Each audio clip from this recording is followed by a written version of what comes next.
Hey everyone, welcome back. Another video, Disguyz Customs. This video, I'm just going to go through a couple of things that I punched out last week. I tried to do some filming during it, but I was sucking and I was hating it, and then I was like just trying to stay focused. Sometimes it's a bit hard to do like these kind of like, hey, do this now, and then set the camera up, talk shit, blah, blah, blah. And it gets out of your focus groove for me. So with that being said, I'm going to go over the Chevy stuff I got done. Obviously, you would have seen a Chevy update last week with the wishbone and the falling arms and kind of what I've got up to with it to this point. So we'll go have a look at that in a sec. I got some Ford stuff done as well, so I'll go over quickly with that.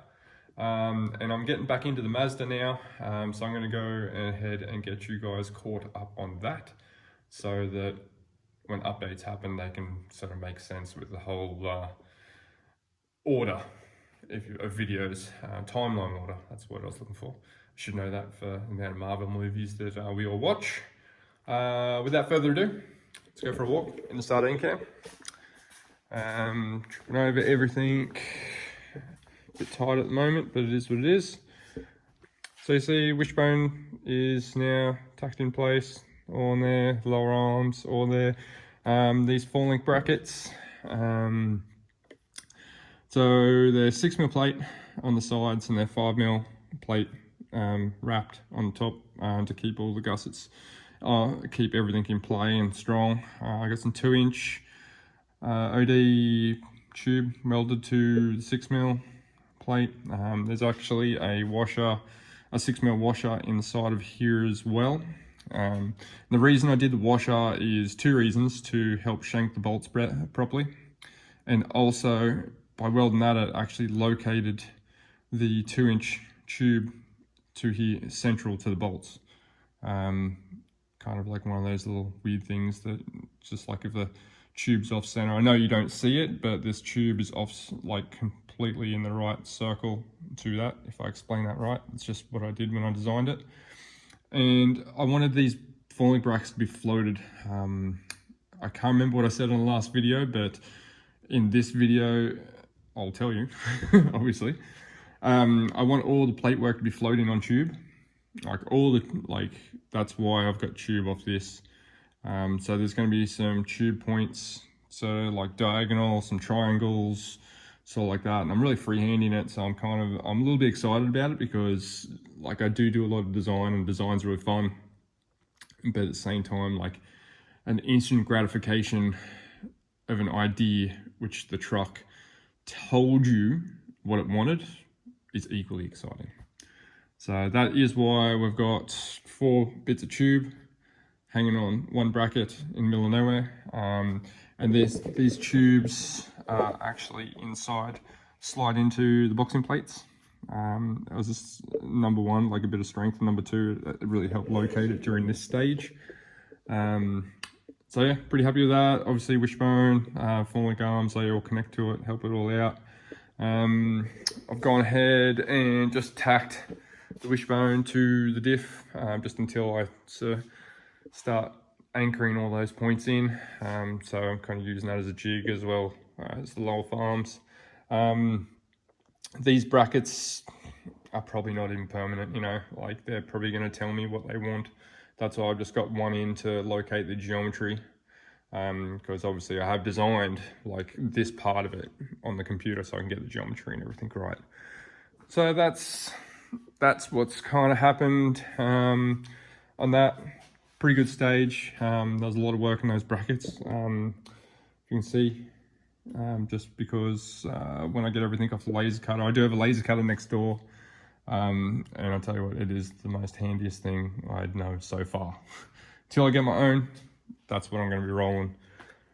So but when they came off the laser cutter, they come with a scale on it, and a lot of you guys probably dealing with scale know how annoying it is to remove or weld to. So I actually put it in an acid. It's a phosphoric acid, buy it from Bunnings, comes in a 1 litre container. I use the same thing for the wishbones, just strip that all off. So it's a consumable friendly way of removing scale. You can use a strip disc, takes a long time, blow through those discs. Those discs $20 each. Yeah, add that up, it becomes like a $60 consumable fee pretty quickly. So that's why acid bath, and then go through the grits, get to about an 80 grit. Then after about 80 grit, then I start welding things on and stuff like that. I've had a lot of people sort of ask why, and even like actually like laser cutter companies too is asking me why do you strip all the scale off? And pure reason is, number one, weld quality. That's a big thing. And in this circumstance, I don't know where things are going to go yet. I've got to wait for the car to tell me. Like, if I've got to weld a bit of tube to the top of the notch, I've got to sand like a little bit of that scale off, prep it, then put the tube on. It's a one-step thing here. Also, another advantage, Sharpie marks are very easy to see on bare metal as well. Obviously, the con side of it is a little bit tricky to manage sometimes to keep it clean. This has got absolutely nothing on it. This is full raw underneath, mezzanine level, clean. Granted, I did just give it a quick little scotchy, just because there was a little bit of dust forming on it. So that's just like, this is those red Scotch-Brite discs, and the components are coated with like Easy Floss from Oxytec. Pretty good stuff. It works well for workshop stuff, but you just got to keep the dust off it. Once metal dust forms, a bit of moisture comes in. If I've got the door open, especially we've been having a bit of like, it's starting to get into the colder months now, you'll kind of see a lot of moisture rolling in. That's the only con side to getting the scale off, but other than that, it looks pretty good. It's always easy to weld too, and it makes you look like a fabrication boss. That's Chevy stuff. Obviously, I'm going to keep burning on all that.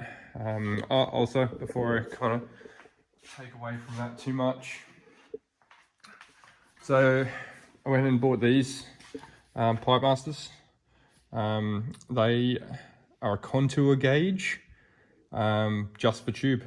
So they actually slide over. I'm not going to take that out of the packet because purely I'm only using one hand and I will look like not a professional person.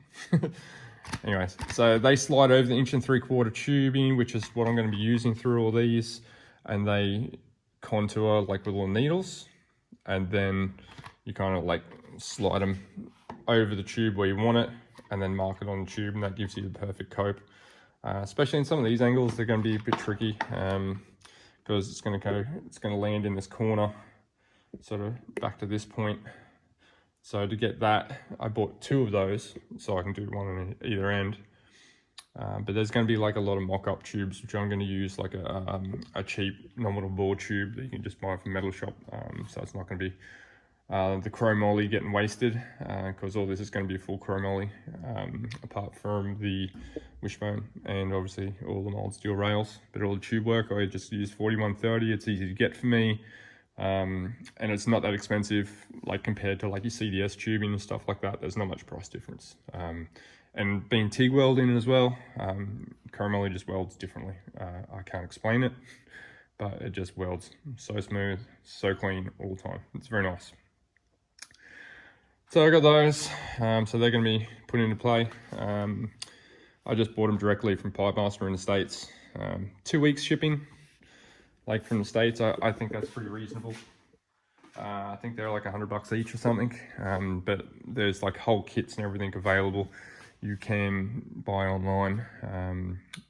Obviously they are an awesome tool. A lot of drag racers use, tube work users, like, yeah, awesome tool. Stoked to have them, can't wait to use them. So probably on the next update, hopefully I have some tube going on that, and I'll be able to show you a bit more in depth of actually how they work. Chevy stuff ticked off the list. Let's walk over to the Mazda. It's a good working area now. I can walk all around it, especially because I will be working on all 4 corners of this thing. This is like a big sheet metal project for me. I'm nowhere near a, like, at all metal shaper. I can weld metal together, but as far as shaping and that, no.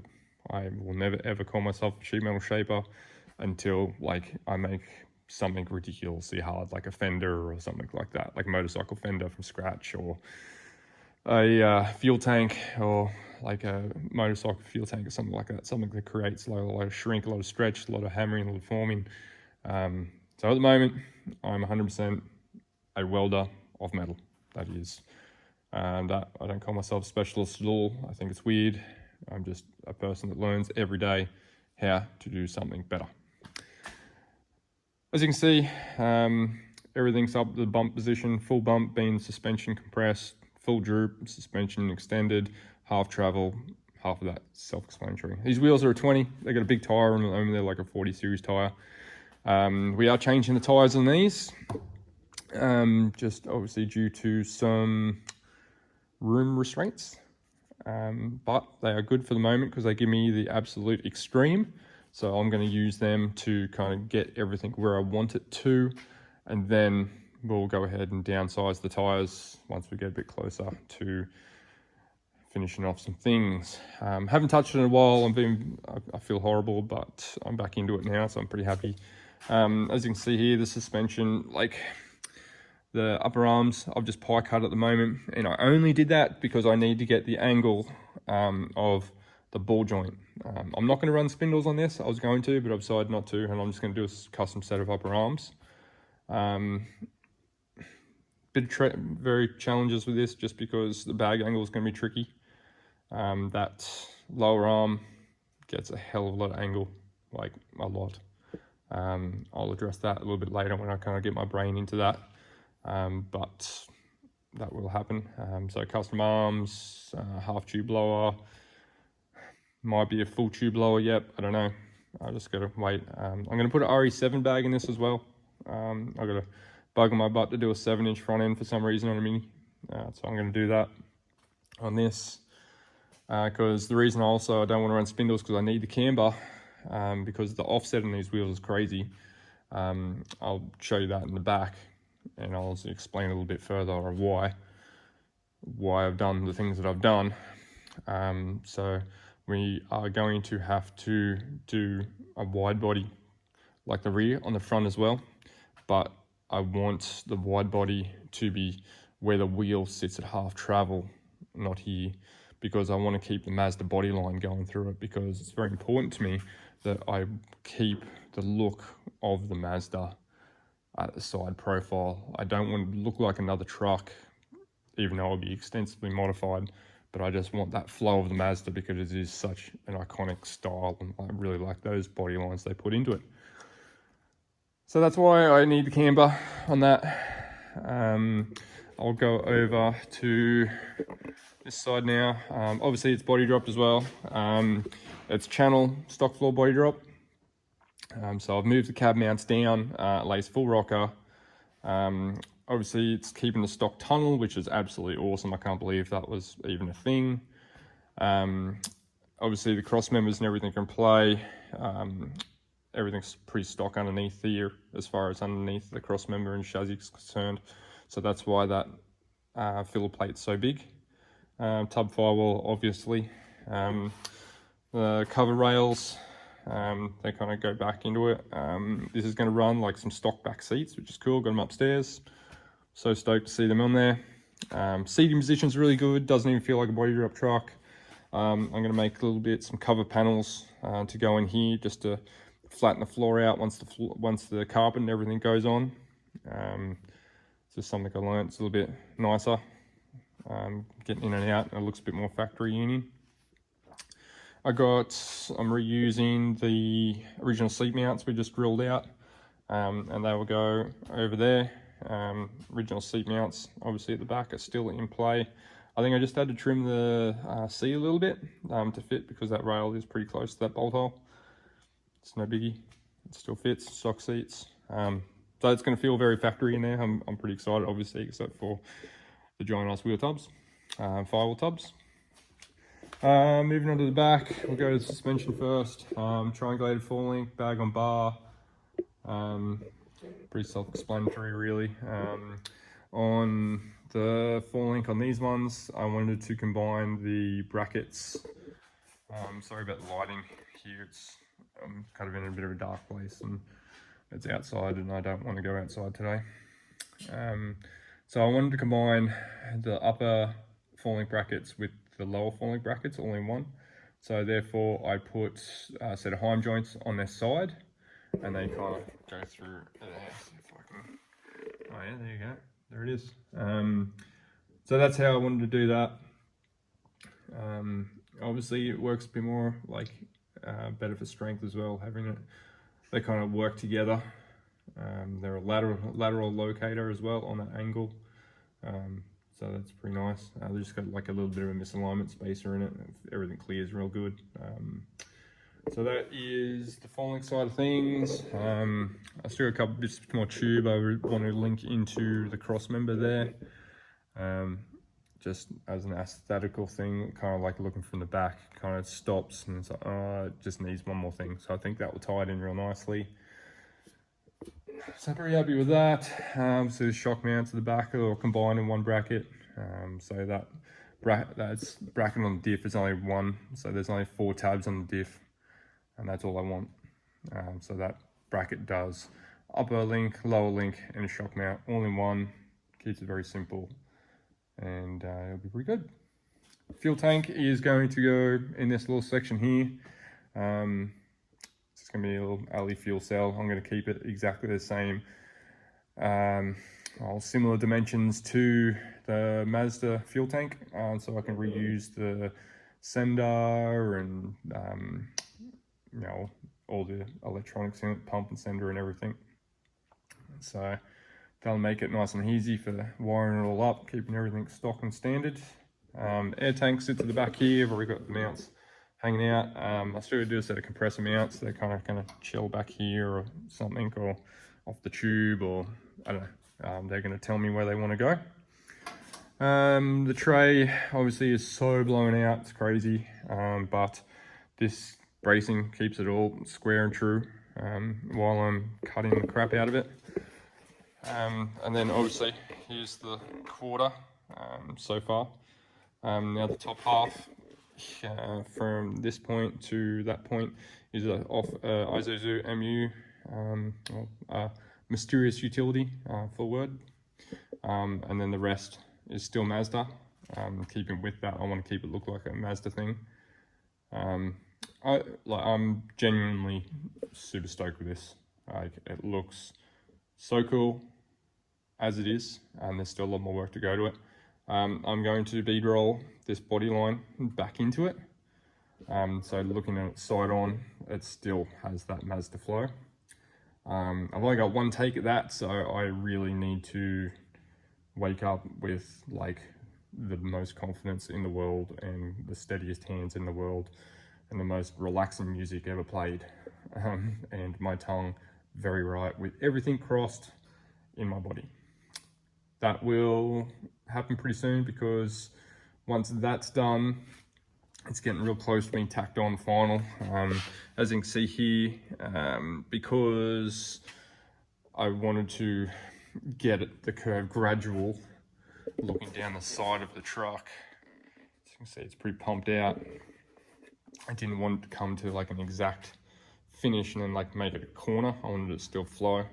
To do that, I've just sort of like pie cut the quarter to bring it out to match that flow.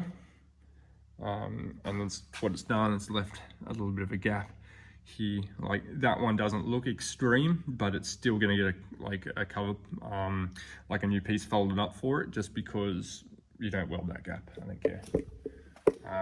This is more what I'm talking about, and again, I do apologize for the light in this little dark corner I'm sort of chilling in. So I'm going to refold this whole section with the body line and everything in it, and that will close that up. It's actually probably going to go all the way back up to here when I weld this seam down here. When I hammer it out, it will I'll make it flow with the hammer and the dolly. It's kind of in my head how I'm going to do it. It's going to be one of those learn as you go. I'll figure it out. It's only metal type of situations, which is very true. It is only metal. So after those pieces are done, clear coating, scribed, all the good stuff, bead rolled, done. Then I'm going to go ahead and trim the top of this. It is a little bit high to the tray. I did like that look, but kind of after really thinking about it, I am going to trim it down, and I'm going to, with a fill piece, that was my deciding factor, because I didn't want to make this fill piece high and then dive back down and then come flat, and I didn't want like a radius over the top of it too. So trimming that down, bring it to the same level of the tray. Fill piece will then go to the tray with the new radius in it, word along the top, and then obviously the wheel tubs on the inside will tell its own story how I'm going to do that. Obviously same thing as the front. These wheels are going to get shrunk a little bit. They're pretty big. I've got the sizes written down, so small size on that, but not too much smaller, because I like the big tire look. I really do. I reckon it's so cool. That's my opinion. I know a lot of other people are all about the licorice look, which is cool. Individuality, not different. I think that's it. Also, I'll go around the other side so I can show you like actually how pumped these are, and this is probably where the light's a bit better. So as you can see, looking down the side, that is how far I've had to bring them out. Now, a lot of people have been saying in the past, because I did have these videos on YouTube for a bit, a lot of people were making comments, go, why didn't you narrow the diff, why didn't you narrow the chassis, etc, etc, etc. And holy crap, I say that a lot. But the reason is, I would never be able to narrow the diff enough, ever. Like, that's how much room I've got between the chassis and the diff, and that's the hard chassis. That does not equal that. Even with the small tires, still I had to do something, and I was no way I was doing like a weird little half radius thing. It wasn't happening. So this is the solution to the problem. Also another reason too, if you narrow the diff, you're still left with the problem of what to do with the front. And it really bugs me to look at the side of a truck and you got a wheel all the way in here and you got the wheel track all the way out on the front. It just looks weird. It bugs me. It's one of my pet peeves. It's not happening on this truck at all. 100% not happening. Engineers also do not like a staggered wheel track. From memory, it's an inch of difference between track, but I have a feeling it might be 2 with utilities. Haven't looked at that rule for a while, but I know they don't like staggered wheel tracks. So that is why we're on this situation, and that's why we're doing MUs. MUs go on the front, as I said before. We'll touch on that hopefully pretty soon when I get to it. I really want to focus on getting that rear quarter in before I go any further. I'll show you what's going on in the fab section because it's very Mazda related. So this is the MU guard, the donor. I don't even need to explain that. It's a freaking MU quarter. This is my cut line, and I've worked it out off that one. So I'm using section down to that body line. It gets cut. I cut this little lip off, get rid of that, and that is all I use. That is all I use off the MU, and I just need that curve. So that is all I use out of that. If you don't have a laser, buy one. They are incredible. They give you straight lines for days. I find it a very handy tool. Also the digital level, that is also an incredible tool to have lying in your arsenal. I bought this one just from Total Tools. It's like, I think it was $100, but I tell you what, it's worth its weight in gold. As you see, nice strong magnet, goes to tube. It's got multiple axes. that it gives you the readout on. So if you're working on a tube like on a weird angle like that, it's going to give you the proper angles. And then when you go to mirror it, then obviously you got that going on. That'll probably do it for the Mazda. Brief look at the Fords. The 72, as you can see here, everything's been removed. The Jag rear component's gone. All the cross members are already in the way, they're all gone.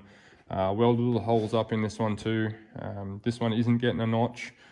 This is getting a coilover and a 9-inch rear end. As you can see, I got the diff corner over there, just copping a whole heap of crap. Back of the chassis was fairly twisted on this, so I just cut that off. I just need that for some measurements before I go ahead and weld the new one on. Boxed rails, obviously, it's getting a wishbone fall link in this one as well. I'll touch back on that wishbone just before I go, before I sign off on this. So that's the 72, ready for some boxing plates. We go over here to the 65, long bed, same treatment, everything's all gone.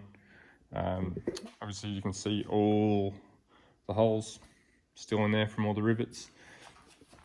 I'm going to be finding those rivets for the next 6 months because I did bash them out with the air hammer. There is a bit of a technique to getting these rivets off.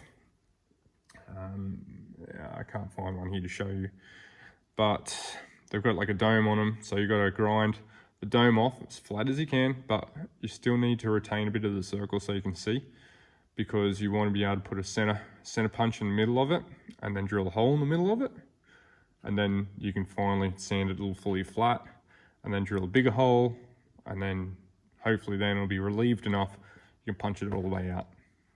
Like I said, I use an air hammer. It's incredibly noisy, but it's incredibly efficient. It just gets them out. So that is kind of like the quick run through on how to remove all those rivets. Painful job, especially when you're underneath it, getting pumped with swarf. It's horrible. As you can see, obviously it's had a shark bite before. There's no point prepping the material there because it's flat out getting cut out. And if you have a look here, this is kind of like my first initial notch template I'm going with. It'll kind of go like that. I was just playing around with some different angles. I'm probably not going to keep that angle, but I was just playing around with wood just to see how I feel. So that's the 65. Obviously ready for boxing. I'm going to put the notch side plates on first, because I'm going to save welding all these millions of holes up. I'm going to use them as plug weld holes before I box it, and then they'll link into the side plates, give it a bit more grip. So that is why I'm getting this stage up first, and then I'll know where to box to as well, because I'm only going to have to box up to say here or something, and then I'll be able to weld the frame to the notch, etc. 65, 72. Let's quickly go back to the wishbone just while I had it on my head before. So this truck is getting a Watts link as well. I know what he wants to do with this truck, and I want it to be particularly tight in the rear end. Anyway, but in saying that, you don't need it. I always used to believe that bushes running in the same direction is basically a parallel fall link. Used to. I did a wishbone fall link with a complete Heim joint setup for Darcy Charters, Darcy Taylor, I don't know, whoever you want to go by, dude. And then it kind of secured it in. I was like, well, that actually doesn't do what I thought it was going to do. So that is why you don't need to, because it's a triangulated fall link welded together. Got all this triangulated load going through here to stop diff movement laterally, side to side. So that is why you don't need one, in simple terms. There's a lot of anti-twist in this, like it doesn't move. It's crazy. Like there's an internal gusset that runs all the way through, side plates, both sides, fully boxed, not going absolutely anywhere, fully stitched. So that is why the F-trucks are not going to need any extra lateral like Watts link or panhard or nothing like that. Another advantage running the wishbone to the center of the diff as well gives you more room for bag placement. Bag place is going to go over the diff here, so you can see there's like a ton of room hanging out. So yeah, that is the video. Thanks everyone that are watching these. I hope you're enjoying them. As you can see, I'm trying to get more comfortably on the camera, trying to do more. If you're liking, commenting, and subscribing, or new subscribers, thanks so much. Everyone that's sharing the page, appreciate it. And heck, I'll just see you next time. Also, I am filming this on Anzac Day, so thank you to everyone that is serving, protecting our country. Appreciate it. My dad served Air Force, so thanks to everyone. Appreciate it. And yeah, I'll see you guys next time.